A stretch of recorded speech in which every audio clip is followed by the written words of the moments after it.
Olá pessoal, estamos de volta. E aí, gostaram da técnica de calçamento de luvas, tanto a estéreo quanto a não estéreo? Vamos utilizar muito isso dentro do hospital, viu? Principalmente calçar e retirar a luva não estéreo.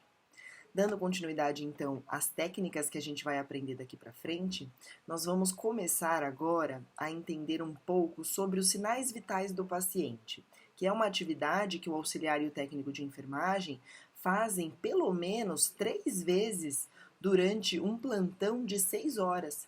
Então, quando vocês estiverem lá no estágio, vocês farão isso com o paciente no mínimo 2 vezes durante as 6 horas que vocês estarão, as 4 horas, na verdade, né? Que vocês estarão lá no estágio. Então, é um procedimento que precisa ser muito bem entendido, muito bem executado, porque ele será feito muitas vezes dentro do hospital. Para vocês acompanharem no livro, nós estamos no volume 1 do livro, nas páginas 84 e 85, tá? A gente vai iniciar na página 84. Então, pessoal, vamos lá. Sinais vitais nós temos 5. Quais são eles? Quais são os sinais vitais que nós vamos dar importância lá no hospital para verificar do paciente? Quais os sinais que evidenciam as alterações das funções corporais? São 5. Então, é a temperatura, frequência cardíaca, pressão arterial não invasiva, frequência respiratória e a dor, que também pode ser chamada de algia, tá? Vocês vão ouvir bastante essa nomenclatura lá no hospital. Vamos começar pela temperatura, e aí, gente, eu vou precisar, de fato, que vocês revejam o conteúdo de anatomia e fisiologia do livro e relembrem o que o professor também falou em aula, para que fique mais fácil vocês entenderem os conceitos aqui. Então, eu vou precisar que vocês estudem bastante sobre esses conceitos. Como eu pedi no vídeo anterior, eu pedi para que vocês vissem lá como é que funciona a regulação da temperatura corporal. O que o nosso corpo faz para regular quando eu estou com frio ou quando eu estou com calor? Bom, vamos começar então pela temperatura. O que é a temperatura? É a medida em graus Celsius. O que é graus Celsius? Eu vou colocar na legenda aqui para vocês. É aquela bolinha com C, porque em outros países a unidade de medida utilizada para verificar a temperatura é outra, pode ser Fahrenheit, que é aquele F, ou outro tipo de unidade de medida. Então, aqui no Brasil, todas as vezes que a gente for verificar a temperatura do paciente e fizer a anotação desta temperatura, é necessário que no final do valor eu coloque uma bolinha e o C, e eu vou colocar um exemplo aqui depois para vocês, tá? Então vamos lá. A temperatura, ela vai ser, ou para que ela seja, na verdade, mantida adequada, né, para o nosso corpo, nos valores adequados para o nosso corpo ele faz dois fenômenos. A termogênese, tá aqui no livro, deixa eu só ver a página para vocês, na página 85, tá? Então, para que nosso corpo seja sempre mantido na temperatura que ele considera adequado, e nós vamos ver o valor depois, ele faz ou a termogênese ou a termólise. Então, termogênese é a produção do calor. E eu vou colocar aqui no slide para vocês o que o nosso corpo faz fisiologicamente para manter o calor do corpo. Então, quando eu estou com frio, o meu corpo precisa produzir calor. E ele vai produzir calor através da vasoconstrição, ou seja, o fechamento dos vasos sanguíneos do corpo inteiro para conservar calor. Então, ele tira o calor da extremidade e joga calor aqui no meu corpo, no centro, né, no tronco do corpo, que é onde a gente precisa de calor. Ele vai provocar as tremuras, olha lá, ó, que é a contração dos músculos que implica no aumento da taxa metabólica do nosso corpo, gerando calor. Ele vai fazer também um aumento do metabolismo, olha lá, a estimulação da hipófise lá no cérebro e da tireoide, que leva à produção de hormônios que podem aumentar o metabolismo, consequentemente aumentando também a temperatura. E faz a ereção dos pelos, olha lá, ó, que cria uma superfície, uma camadinha de ar que isola o nosso corpo do frio externo. Então, todas as vezes que a gente sente frio, o nosso corpo tende a ter estas reações para produzir calor e regular a temperatura que, se está com frio, está mais baixa, tá? Os valores a gente vai falar daqui a pouquinho. E se for o contrário? E se na verdade eu estiver com calor. A temperatura externa está fazendo com que o meu corpo fique quente. Como que o meu corpo faz para reduzir o calor, ou seja, para provocar a termólise? Como que ele faz para reduzir a temperatura do meu corpo? O primeiro fenômeno tem a ver mais ou menos com o outro, é o contrário do outro. Faz a vasodilatação, ou seja, aumenta o tamanho do meu vaso sanguíneo, olha lá, a vasodilatação dos vasos sanguíneos perto da superfície, o que permite o aumento de fluxo sanguíneo e a perda de calor por irradiação, ou seja, o sangue que está bastante quente fica em grande quantidade próximo da superfície e isso faz com que, através da irradiação, ele perca o calor para a parte externa. E aí ele vai provocar um outro fenômeno que está logo abaixo, que é a sudorese, que é a produção de suor pelas glândulas sudoríparas, que ao libertar-se, absorvem o calor da superfície e evaporam.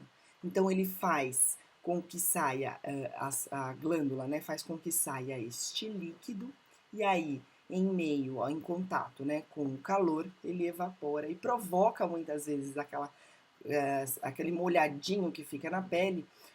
Com o vento também provoca uma sensação de refrescância para o corpo. Diminui a taxa metabólica. Então, no outro, para produzir calor, ele aumenta a taxa metabólica. E aqui, para diminuir a temperatura, ele faz a diminuição da taxa metabólica. Olha lá o que é, ó, diminuição da atividade muscular e de todas as reações geradoras de calor são inibidas, ou seja, a pessoa fica cansada com o calor, né? A gente não quer se movimentar com o calor.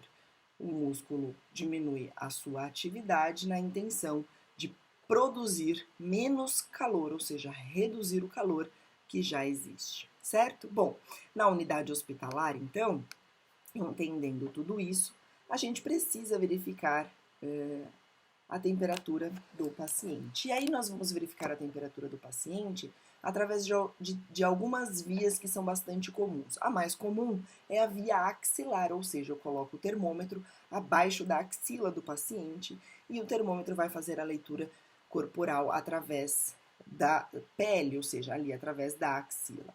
Outras duas vias que não são muito comuns é a via sublingual e a via retal, como vocês estão vendo no desenho aí. Essas duas vias, elas podem ser utilizadas tanto para adultos quanto para criança, mas elas não são muito usuais nas unidades hospitalares, a não ser em pediatria mesmo, né? Em alguns casos onde a criança você não consegue medir, ou você precisa de uma temperatura um pouco mais precisa. Por que eu digo um valor de temperatura mais preciso? Porque você está medindo em uma mucosa, ou seja, as mucosas, elas se aproximam mais da temperatura interna do nosso corpo. Então, os valores vão se aproximar mais quando a gente mede em mucosa, mas a axilar é uma temperatura muito utilizada e muito fidedigna. Então, por isso que ela é mais usual nos hospitais, tá? De qualquer forma, é importante que vocês saibam a técnica de medir a temperatura tanto sublingual quanto retal também. Depois eu vou passar o vídeo aí para vocês, certo? Bom, independente disso, eu fui lá no meu paciente, me apresentei, verifiquei a pulseira de identificação do paciente, verifiquei que aquele paciente é aquele paciente mesmo, fiz a higienização das mãos antes de verificar a identificação, realizei a higienização das mãos depois e vou iniciar a técnica de verificação da temperatura. Bom, vou higienizar minhas mãos novamente, por afinal eu peguei no termômetro e aí eu tenho que fazer toda a técnica de desinfecção desse termômetro que vocês vão ver daqui a pouquinho. E verifiquei que o paciente está com um valor de temperatura em graus Celsius, que eu falei para vocês ainda há pouco. Bom, o que eu vou fazer com esse valor? É aí que está o nosso papel, é aí que entra a enfermagem propriamente dita. Não adianta eu saber só quanto o paciente apresenta de temperatura se eu não sei o que eu posso fazer para regular a temperatura dele e muito menos se eu não sei quanto vale uma temperatura normal. Então, para isso, eu vou deixar essa tabela para vocês sobre os valores de referência de temperatura. Quais são os valores normais? Reparem aí, ó. Valores normais da temperatura vai de 36 graus Celsius a 37 graus Celsius. Se de repente a gente tem uma variação da temperatura, ela estará nessas nomenclaturas que vocês estão vendo logo abaixo aí. Se o paciente estiver com a temperatura abaixo de 36, significa que ele está em hipotermia. Hipo, prefixo hipo, será sempre baixo, menor, abaixo. Hipo é pouco. Então, todas as vezes que vocês ouvirem o prefixo, ou seja, prefixo é o comecinho da palavra. Todas as vezes que vocês ouvirem o prefixo hipo, significa que é pouco, baixo, abaixo, tá? Então, hipotermia, termia, temperatura, um valor abaixo do normal, ou seja, menor que 36. Se vocês tiverem uma temperatura entre 37,1 e 37,5, significa que o paciente está fora do normal, ou seja, ele já está em estado subfebril. O que é isso? Ele ainda não está com febre, mas ele está chegando a um nível de febre. Todas as vezes que vocês virem o prefixo sub, significa abaixo, certo?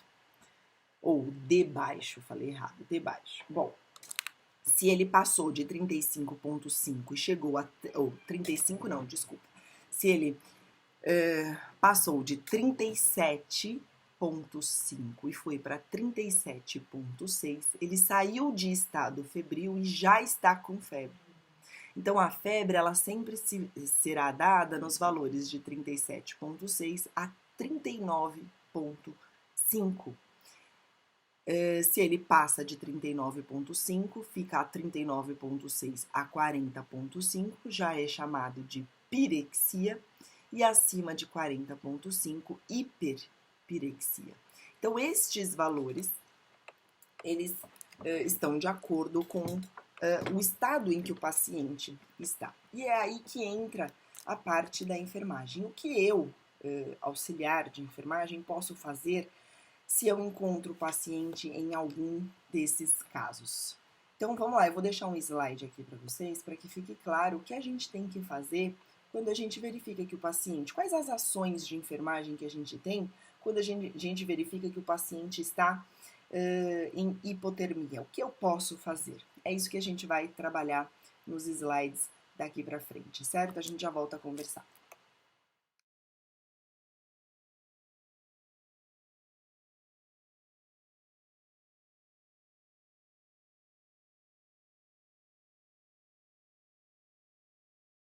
Então aí, pessoal, quais os cuidados de enfermagem que a gente tem que ter quando o paciente está em hipotermia e quando a gente está em hipertermia?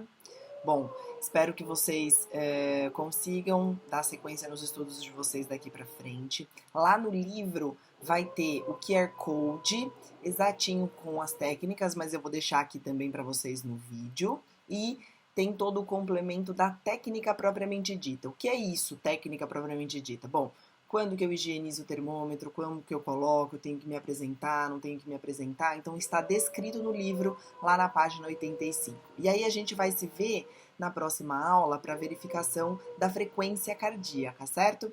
Estudem, então, todo o sistema cardiovascular para a próxima aula, para que a gente consiga dar continuidade na verificação dos sinais vitais. Bons estudos, pessoal!